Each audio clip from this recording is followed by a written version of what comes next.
This video is brought to you in collaboration with WoWhead.com.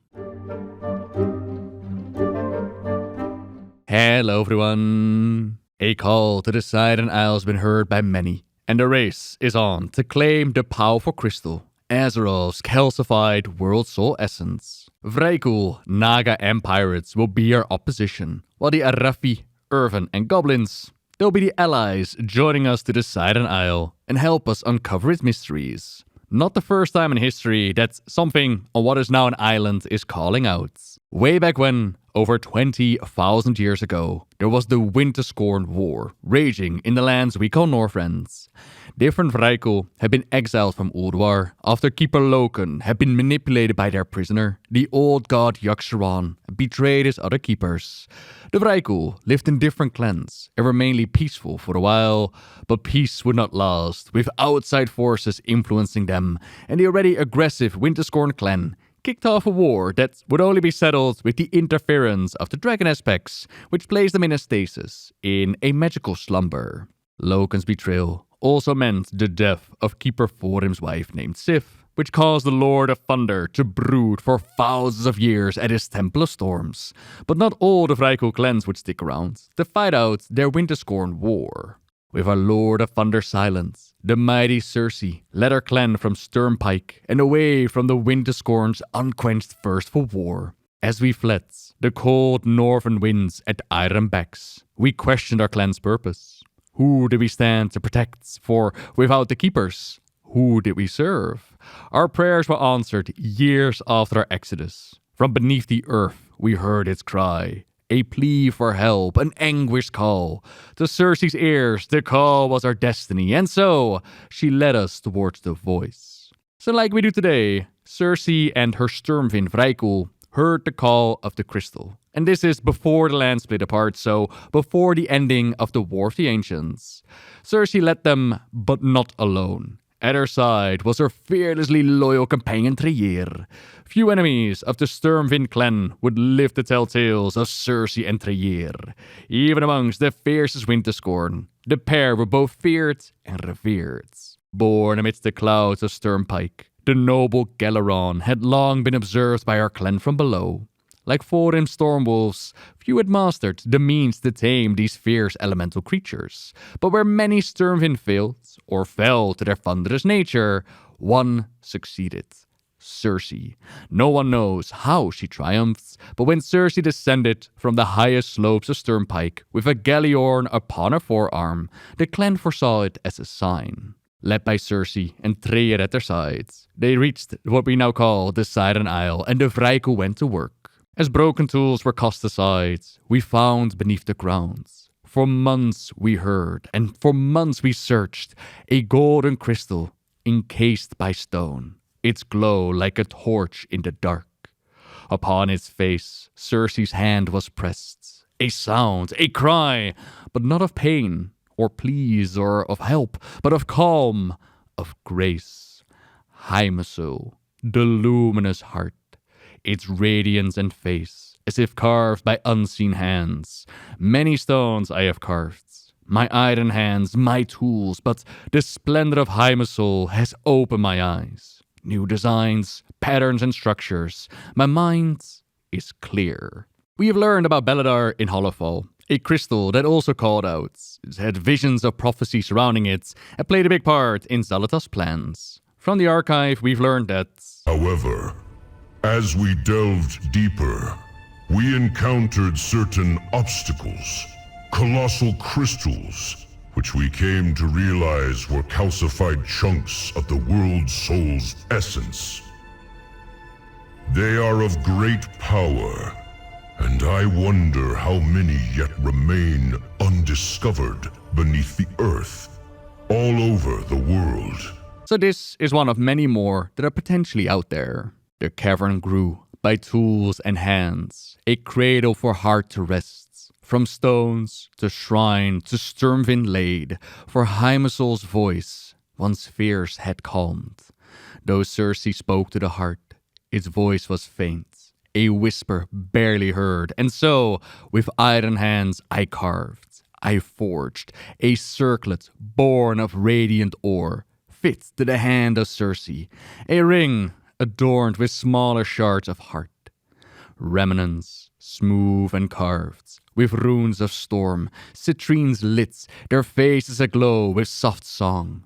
Through the circlet, together, Cyrce and Aman'thul sang. What are you making? You seem...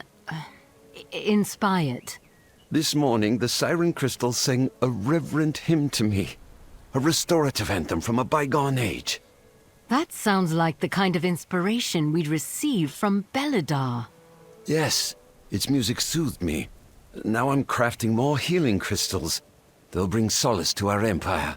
When Azerite was all the rage in Battle for Azeroth, it had some interesting effects on those that touched the blood of the world soul. An Anduin was inspired to heal, whereas a Sylvanas was inspired to conquer and destroy. Brilliant ideas flowed forth. Ultimate antidotes, or walls for protecting, or ultimate weapons of mass destruction. Azerite was going to change the face of war in Warcraft forever, and a similar effect comes from the calcified essence of the world soul. It inspires. In this case, the Vrykul carving out pieces of the crystal into powerful citrines to place into the ring. This empowered Cyrce, gave her a stronger connection to the crystal, and we too can earn this power as her ring, Cyrce Circlets, in ways to be claimed and empowered. Time passed on, and the Vrykul used their runic craft to not only shape the halls that would keep the sacred crystals safe, they also had Yardfear, first carver of the Sturmwind, advisor to Cyrce, and protector of Aman'thul, craft guardians from stone with life through runes of old. Tempered and nurtured, our bond with Aman'thul grew, and her calls sang. From his hands and her voice, the Sturmwind found their call. Few outside the Sturmwind know the craft of runic binding, the art of stone carving. To bind the storms of north into the stones of earth was a craft rarely mastered. Wrought by runes and will, his guardians of stone rose to stand vigil within. Though few learned his secrets, many would face his creations. Through Aman'thul's song, Yardfear's designs would flourish, as carved by Falwen, apprentice ward of the stone carver.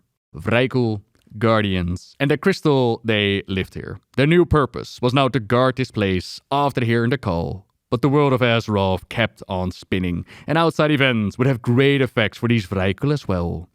The War of the Ancients played out. Over 10,000 years ago, Queen Azshara and her followers tried to summon Sargeras and the Burning Legion into the worlds.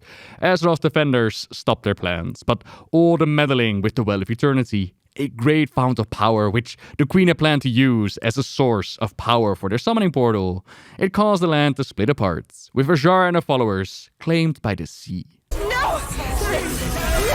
This was not the deal I made!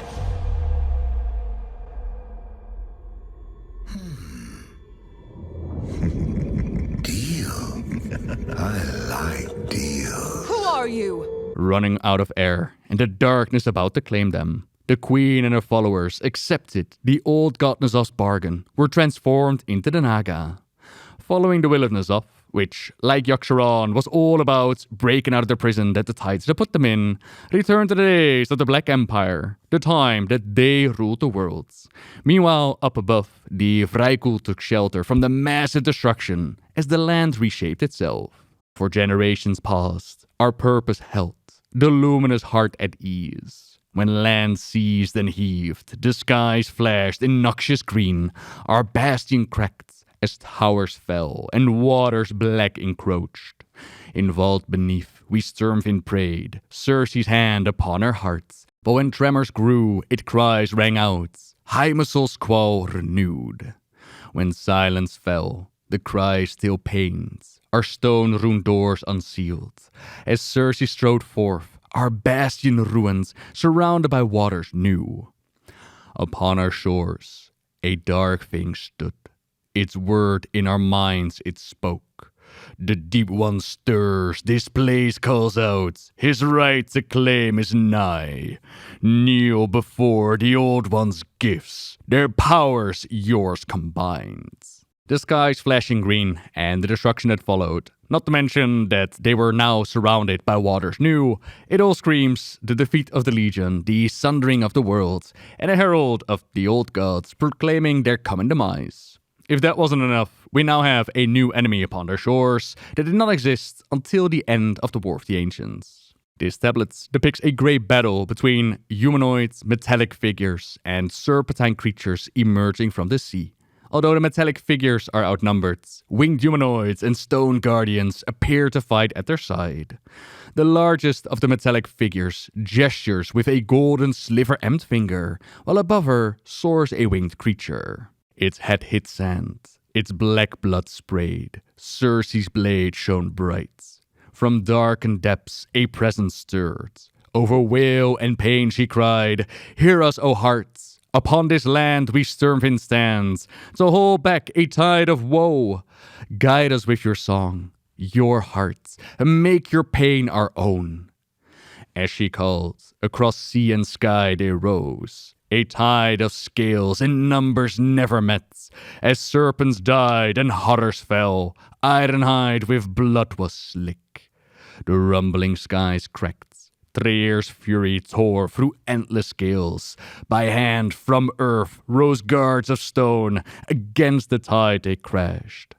On golden wings from high above, her pleas was heard. A heaven's gift they brought. And yet the tide ensued. With numbers few, a final song rang out. While Cyrce clashed, as Trier shrieked, her clanskin fell to scales. The stone guard cracked as rubble split, dragged to the waters deep. From the skies they fell, the gold ones screamed, their wings and spears torn asunder. With heavy soul, Cyrce looked upon her kin and called, "Retreat, to the vaults, protect our hearts." As those yet lived obeyed, Cyrce stood upon our shores and faced the darkness alone. The Gold Wings ones are the Valkyr, which is interesting that they heard the call and joined the battle. It seems that Cyrce called upon all of them to fall back as she held the line alone, which for her companion Trier was awful. The Galeran had joined them in battle, of course. As more and more of the Sturmwind fell, the Galeran mourned and the Galeran raged. Sky split open as his fury spent and scales burned. Wounded, his rage flowed and the Galeran's spark grew dim. As Cyrce called for retreat, she bid me to take Trier. Great was his fury, and terrible were his injuries, but Cyrce need not fear. I would not fail her. In a fit of rage and despair, Trier had conjured a storm that would ravage the lands and annihilate Cyrce's enemies. After nearly 10,000 years, the sea fury tempest, it continues to roil as an echo of his power. The storm rages on to this very day. To have seen so many Sturmwind fall must have pushed the Galeran into such a fury that he had started to unravel. I needed to stabilize his wounds. While Yardfir saw to the false defenses and carved new guardians, I turned to the Skavir the Thundered. Second only to the might of Cyrce, Skavir wielded the blessing of storms, a rumored gift bestowed by Thorim himself. Anguished, yet bound by oath, as Cyrce commanded to lead a retreat, Skavir lent me his gift. To stabilize Trier's wounds, we forced 5 rune keys to harness the tempest that roiled above. 5 keys of turbulent waters, torrential rains, thunderous lightning, cyclonic winds, and whirling waterspouts. Skavir would keep 1 rune key, while the rest were scattered. Bound by 5, we sealed Trier's tortured form in stasis. The fury of the tempest would slowly heal his wounds, and only by the wielder of the 5 keys would his stasis break. May his wounds mend, and may his cries of sorrow drift away. 10,000 years should be enough time for the wounds to have healed, as we can gather the keys and unlock the runes that keep Trier in stasis, earning ourselves a brand new mount. That does leave the question, what exactly happened to Cyrce? Across the Isle, we can see echoes of the past, similar to how Azeroth was remembering world events during the pre-events. On the Isle, we can see these battles between the Naga and the Vrykul play out, but I haven't been able to find Cyrce's last stand. Odds are that she simply perished on the battlefield with the rest of her kin, and the storm unleashed by Trier, it has kept the island and the crystals safe from any of the invaders. Not that they haven't tried, mind you. Over the years, plenty of ships found a watery grave. the island earned itself quite a reputation. Beware her call, the siren's call, a wail of dread and pain.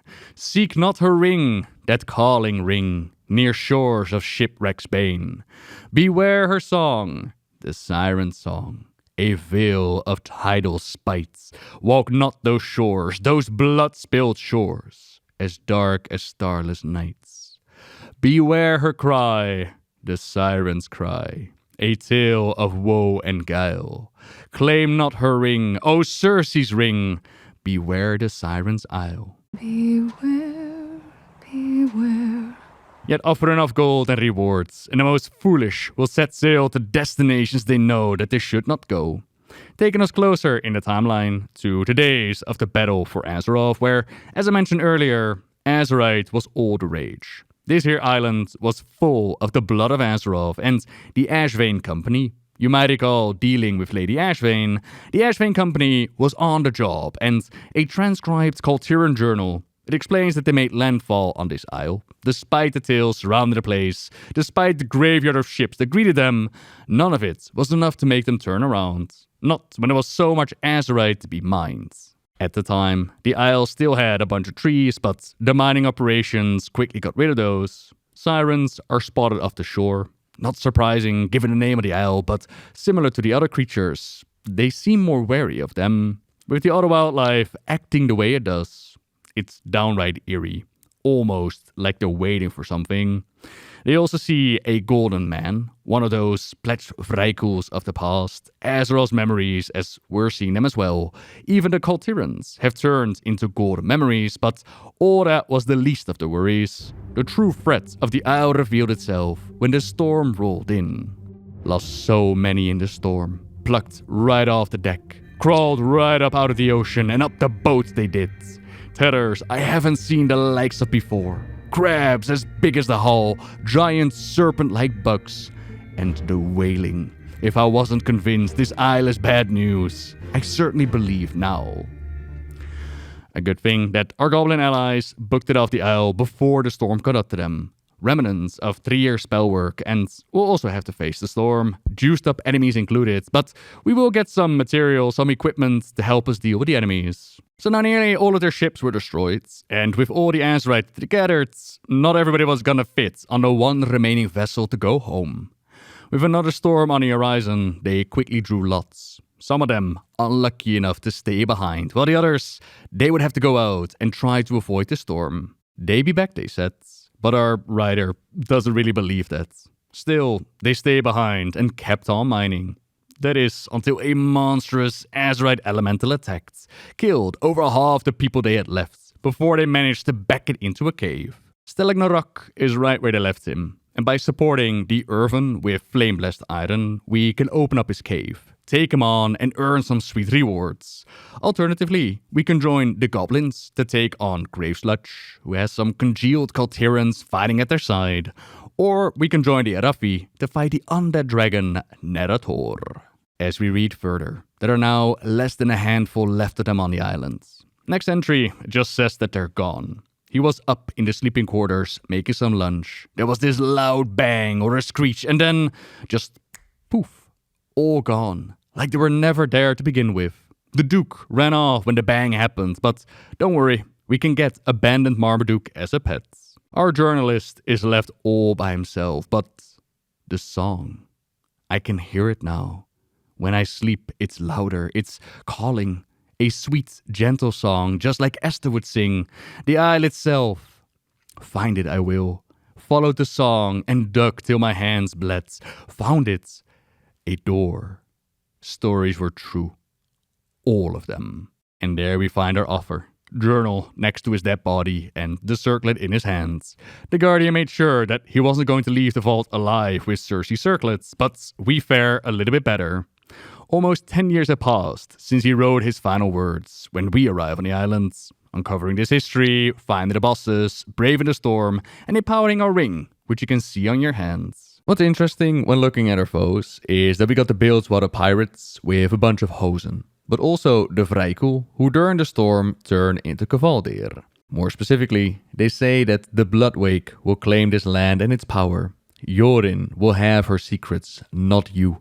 One of the added expeditions during Battle for Azeroth took us to Jorndal, and during these expeditions, we already ran into the Blood Wake Vrykul. We'd find a drinking hoard, which we brought back to Vidar in Stormheim. The story told is that there's a fleet out there, some say thousands of ships large, that float on the Great Sea, led by the greatest raider to ever live. His name is Yorin the Bloodwake. Long ago, he left us to seek a life at sea. He lives only to raid, never in one place for long. Perhaps you too will see him one day. So Yorin is definitely still out there, hearing the call of the crystal and the Siren Isle. But he's not the only one mentioned. Upon death, the Vrykul promises that her vengeance comes. Upon entering the storm and return to the same spots, we now have Kvaldir on the attack, which is a bit of a long story to go into. It involves Odin and Helya, but long story short, Odin learned how to make Valkyr by observing the Kyrian in the Shadowlands after sacrificing his eye. The Valkyr he needed to bring up honorable Vrykul spirits to his halls of valor, so that they become Valajar. Becoming a Valkyr was not a nice thing to do though, so nobody wanted the job. Odin decided to force the job upon someone, which Helya tried to stop. And that is when Odin made her the first of the Valkyr, forced her to serve his will. Eventually, with the help of corrupted Keeper Loken, she break free of Odin's control, lock him away, set up in Helheim, where you didn't want to end up as a Vrykul spirit, as there you'd become Kvaldir. Last we saw of Helya was in the Shadowlands, where her allegiance with the jailer, it had her take on the Maulwalker, the Necrolords, and the Primus himself. It is time to deprive the jailer of his underling. Underling? Helya is no one's underling! I will not be silenced! I will not be imprisoned! My wrath shall haunt your...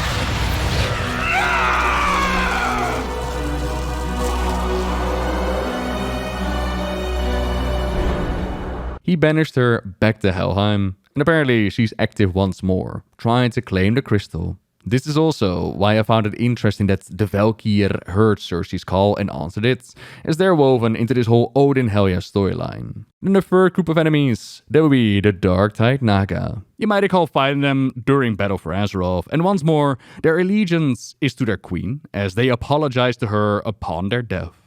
They also make mention that they won't leave without Circe's prize, not again. So some of these Naga, they fought here, or they recall the battle that they had here in the past.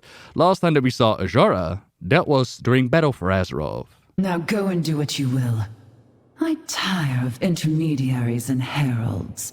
The true throne of power beckons, and I intend to claim it. She had tried to betray the old god N'Zoth, and was punished for her hubris until we set her free. Now N'Zoth is gone, so it might not have gone according to her plans, but ultimately, the queen did get what she wanted, and is now a free agent once more. There's definitely potential for underwater adventures, with the Leviathans mentioning the sea beneath the sea as we venture within Hollowfall. And it's within Hollowfall where we only have to look up, and we see a big chunk of Azeroth spirits, Beladar, and the Arathi that followed the vision of the Emperor. Potentially, if and when we visit the Arathi Empire, we could see some of our current allies turn enemy when faced with a choice between us and the will of the Emperor.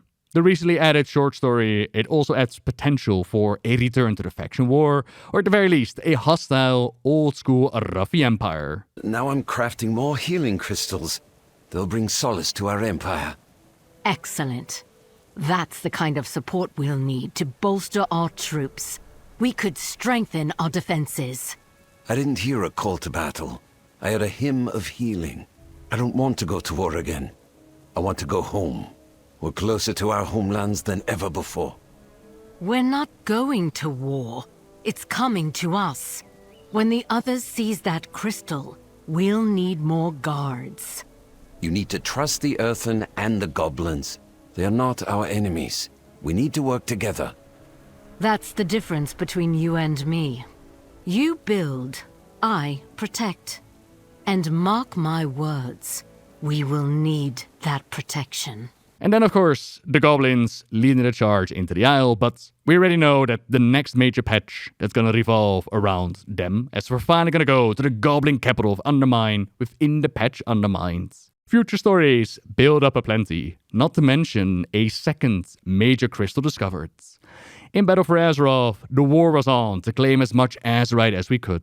How will these crystals fit into Xal'ata's plans, into the ultimate fate of the prime soul within the world? That and so much more waiting to be revealed. And if any cool details on the Isle come forward, I'll be sure to tell you all about it. But for now, thank you very much for watching, everyone. Say that you want to read about all the things that we talked about today, then check out the WoWhead article in the description down below. You could also subscribe if you like my videos, leave a like if you know this one, and until next time, see ya!